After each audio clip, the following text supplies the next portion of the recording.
Hi guys, magandang araw sa ating lahat. Ito pong Gamidigs Vlog.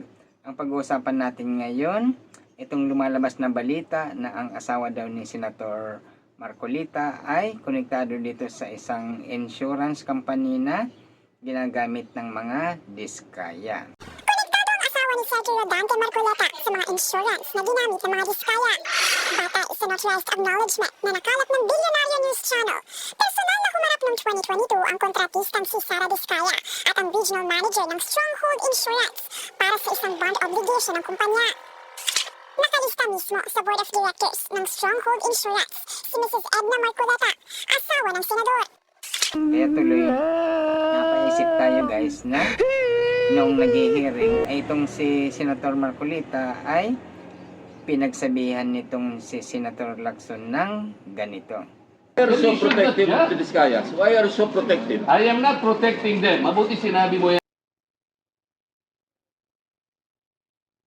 Ayan guys, ayan ang kasi nagkakasagutan sila doon guys tungkol dito sa mga WPP or Witness Protection Program, kung sino ang may papasok.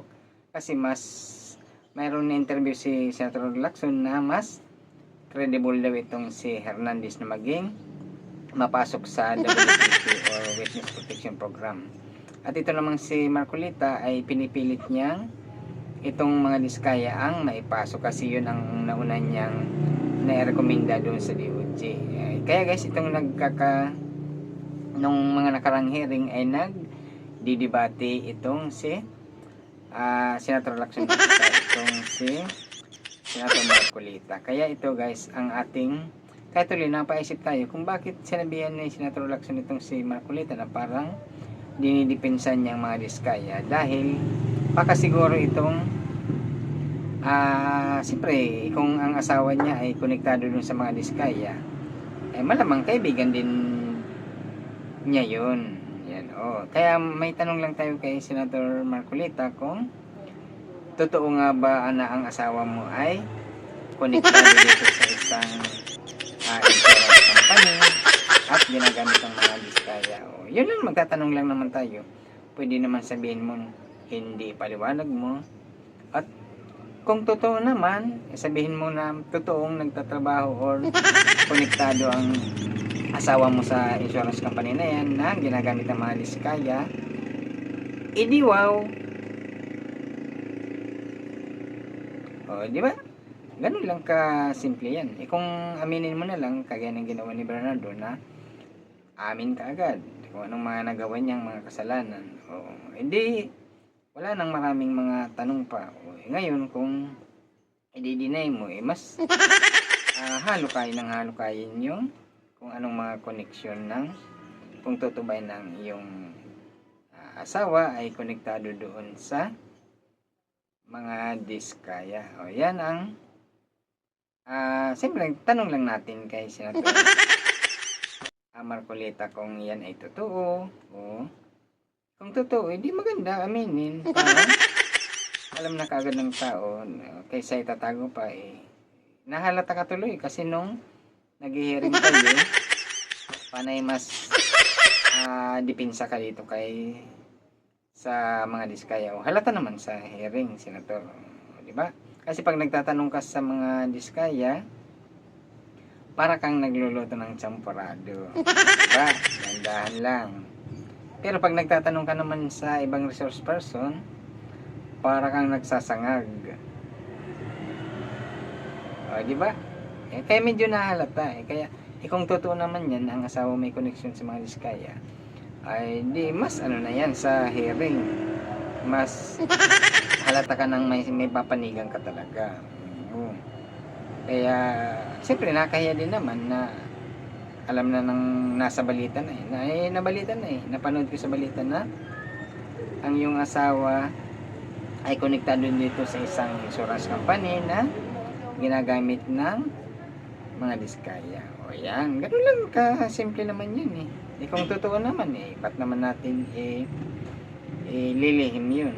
Sabihin na natin kung totoo. Yun lang naman, siyempre senador ka, kaya kailan namin malaman ng paliwanag mo kung totoo man, para Sa susunod ng mga hearing, subaybayan na namin kung ito ay medyo papanig ka dito sa isang tao or dito sa iba, o hindi ka masyadong mas agresibo kung magtanong, di ba? Ganun lang ka simple ang dito sa mga nangyayari. Guys, kasi lumabas dito sa isang balita na ang asawa ni Senador Marcolita ay may mga konektado dito sa mga diskaya, mga kumpanya na tulad itong insurance company na nababalita. Itong mga media kasi talagang nagre-research sila, tinalukay nila kung anong mga connection na itong mga opisyal natin, yung mga kapamilya niya. Kaya hindi rin may iwasan kung malalaman man niya ng mga ganun. Yun, di ba? Siyempre, magtatanong lang tayo kay Senator Marcolita kung totoo yan na ang iyong partner, ang iyong asawa ay konektado dyan sa mga diskaya. Wala problema yan kung totoo naman. Di, ayos. Basta paliwanag mo lang sa aming mga tao, sa aming mga Pilipino, di ba? Siyempre, senador ka, nagsiservisyo ka sa mga Pilipino, kaya kasi may hearing eh. Kaya minsan nagdebate sila ni Senator Ping Lacson eh. Sinabihan itong si Senator Marcolita ng ganito. Parang Mr. President, we are still dinidipinsan in the niya. process of investigation.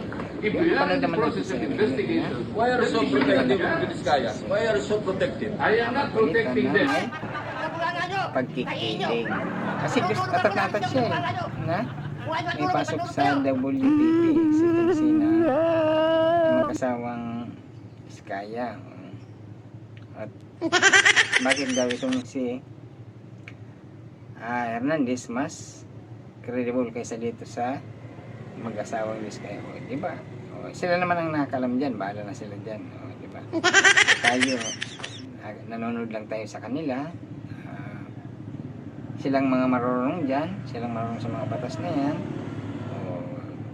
Bahala na sila diyan kung sinong karapat-dapat na may papasok sa mga ganyang eksena, di ba?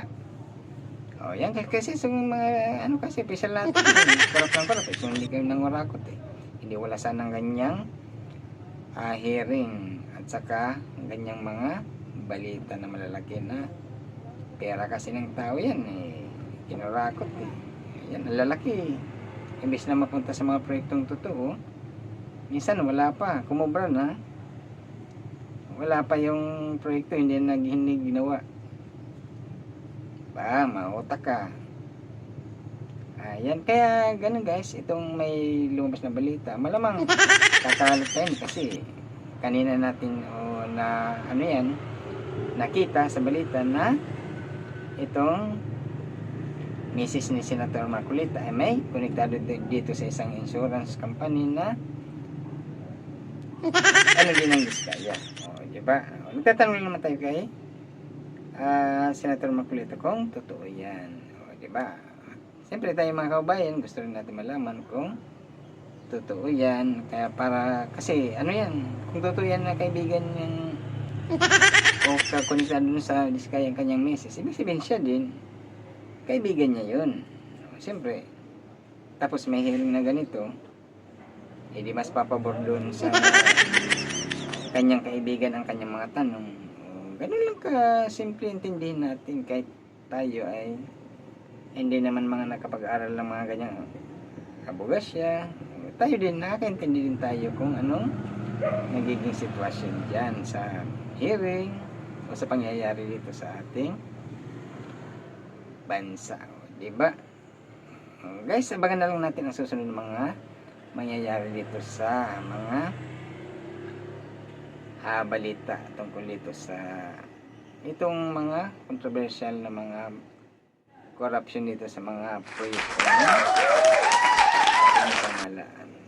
Hanggang dito na lang guys ang itong ating munting kwentuhan o nag-react tayo kung ano natin